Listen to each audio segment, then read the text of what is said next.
puzzling. I absolutely agree.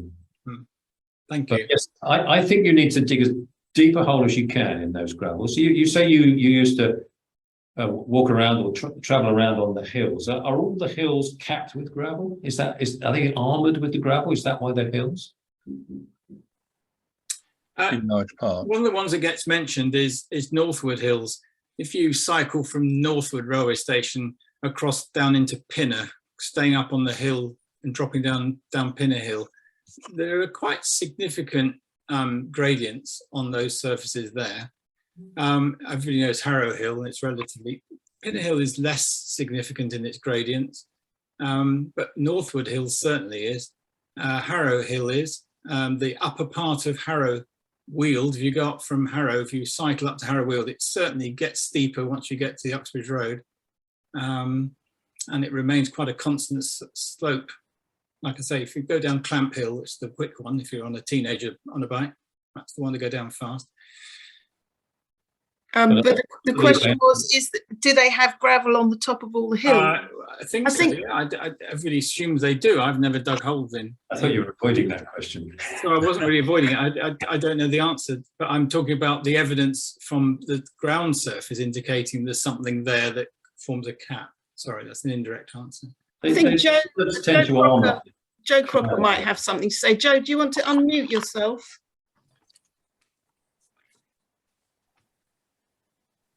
Can I talk? Am I talking now? Yes, we can hear you. It seems to me that maybe we're talking about rather a special bit of the hills north of us, because although I know Waldridge has got a lot of platforms he found north of us, but it seems to be this little bit, the Stanmore bit, might be actually higher than most others, and it is relatively flat.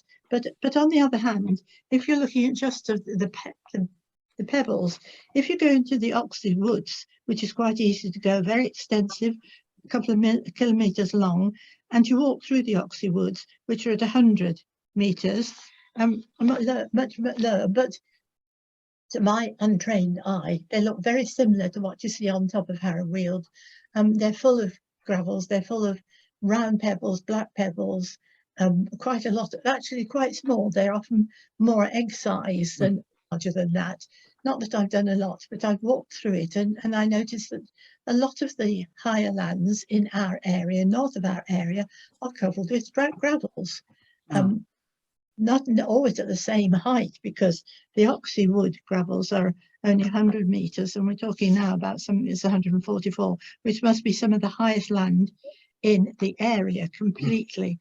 I don't know whether it is, I don't know whether Stanmore is higher. I'm just looking at the map now, I can't see, but we're looking at something which appears to be 144 metres, and nowhere else is quite as high as that. It's almost as though it's a little bit of highland, which is much higher than the rest. Why? Apart from the fact that there have been rivers and so on more recently cutting down, but they all do, a lot of them do have these pebbles looking very similar to all the pebbles. Not that I look at them carefully enough to see that some are very large, but a lot of them are black, and a lot of them are round shapes about the size of an egg. I'm assuming they're flint because they're so hard. And it seems to be very common amongst the tops of the hills, all north of where we're talking about, and west of it as well. So it's more interesting, actually, when you think about it, that you've got these pebbles which look very similar, but at a much lower height. So what is Stanmore a very unusual, or should I say Harrow Weald, is more unusual than the rest of the area, and being a little bit of a high bit compared with all the rest. Do we see the pebbles on the top of Stanmore Hill? Because I think Stanmore Hill's the second highest point in London when I looked it up last time. The other one being south of the river. David Brooke has his hand up. Can we go to David? We can't see you, David, but we can probably hear you. David? Yeah. What I really wanted to say was that on the same day as we visited Harrow Weald Common, we also visited Harrow on the Hill, where Brian Cousins was a church warden.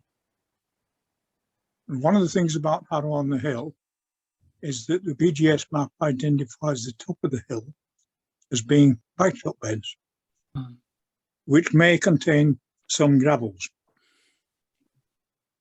One of the things that Brian said was that when they were digging graves in the churchyard at Harrow at St Mary's Church on Harrow on the Hill, what they found at the top of the hill was a gravel with rounded pebbles, about a metre thick.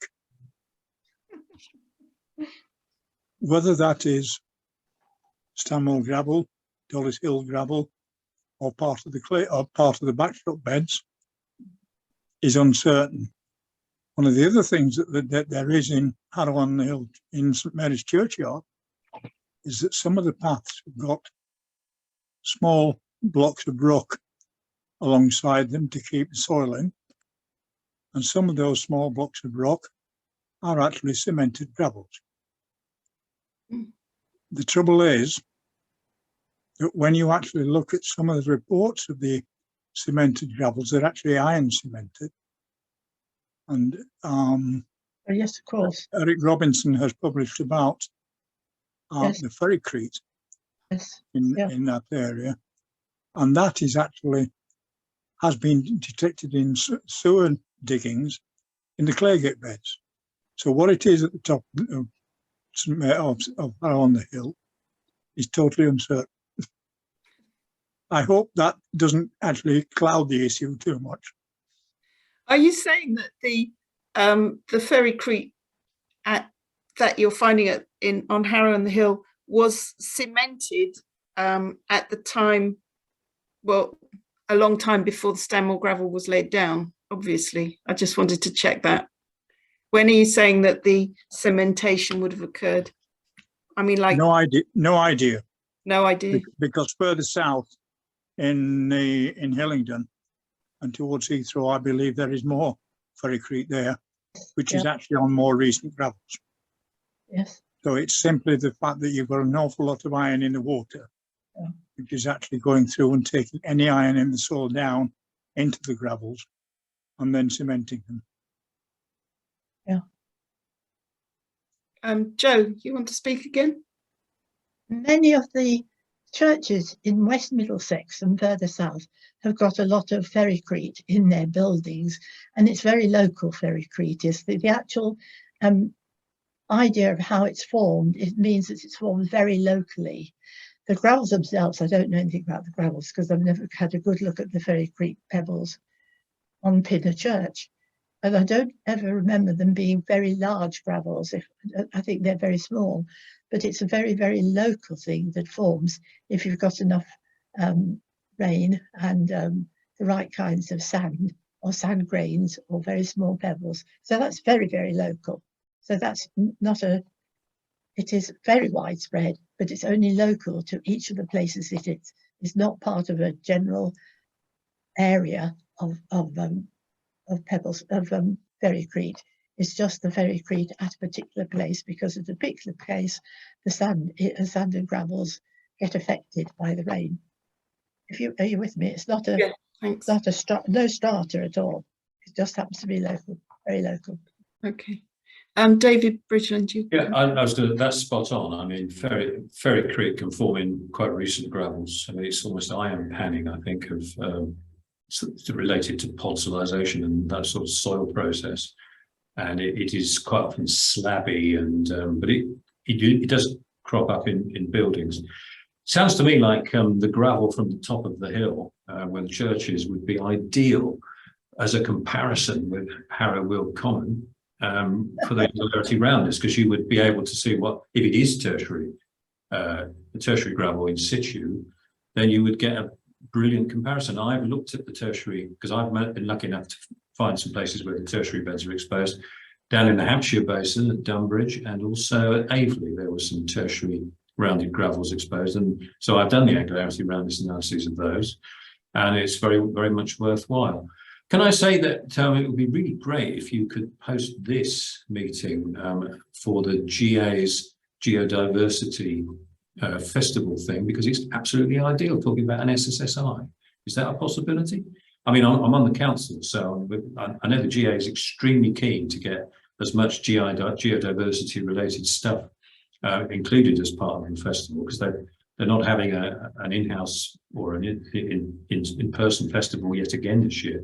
Very much hope to next year. So that would be. I don't see any difficulty in posting this. You're recording it. I was very pleased to hear you were recording. We are recording it, yeah. I'm sure we can, and I'll be in touch with you about it, David Bridgland. Just to check that what we want to post is what you want us to post.